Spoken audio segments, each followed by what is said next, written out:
Andrew Schulz recently called out Ben Shapiro over his so-called hypocrisy of free speech, in that he, fired Candace Owens, but also touts that he's a free speech platform.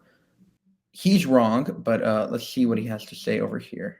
In this conversation, he makes the argument for censorship. He calls it something else. Yeah, I forget the term. I have it in my phone. But I don't even think he's using the term right. But he's basically like, there's a window of ideas we accept. Yes. And we accept ideas between this, I guess this is, if I get window, you're looking like this. So we accept ideas between here and here. And anything outside of that window, well, you're fireable. That's censorship. What? But he's acting as if this is like a justified reason for firing people when you built your identity and platform off of no censorship and freedom of speech and facts don't care about your feelings and all this shit. It's also funny that that window happens to end where his beliefs end. Isn't that interesting? You would say that. Not being pro-Israel, that's where the window ends. That's also your specific personal belief. What? So I just don't see. You can't have an opinion on your platform that is not pro a country that is not ours? Yeah. Wait a minute. Crazy. I wish. So is the Daily Wire an American media platform or is it an Israeli media platform? Let's go into the free speech. There's a difference between a publisher and a platform.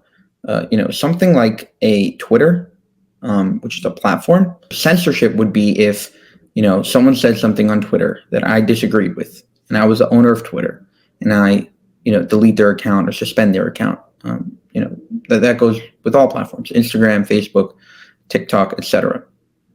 Now, Ben advocates for basically free speech absolutism on, in the public domain. However, he is a publisher. The Daily Wire, has a certain agenda. To say that him firing her is censorship is just BS, because, I can fire anyone that I want. If I have a company, if Andrew Schulz wants to fire someone, it's not censorship. It's bye. I don't want to deal with you anymore. There are a million reasons why they could have gotten into a fight in person in the office that none of us saw. So to make the assumption that he's censoring people now is a bit of a stretch. Let's continue.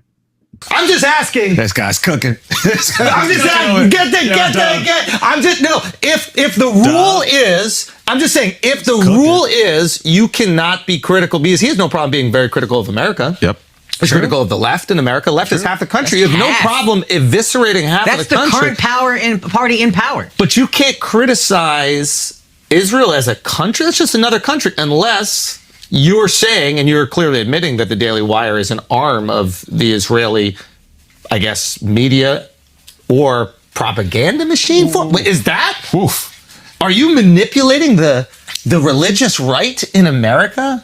Are you manipulating the right-wing conservatives in America and selling them country western movies and putting on your little cowboy hat and fake moving in Nashville so that you could take all their money and then in the process restricting free speech, one of the core tenets of the American identity? Ben. Oof. Benjamin. What is happening? There's trouble in paradise. What shall we do? What Andrew Schulz fails to realize there is that Ben Shapiro, if you look at most of the Daily Wire, it's not Ben Shapiro. You have Jordan Peterson, you have Michael Knowles, you have Andrew Clavon. So they are mostly promoting American conservative values, Christian values.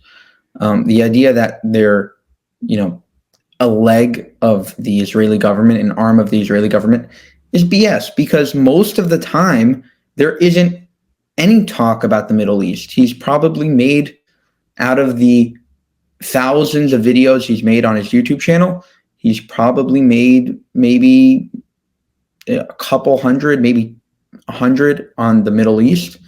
80% of the time he's talking about American culture and politics. That's it. So to say that he's, Jewish, a Jewish or Israeli propaganda machine is ludicrous.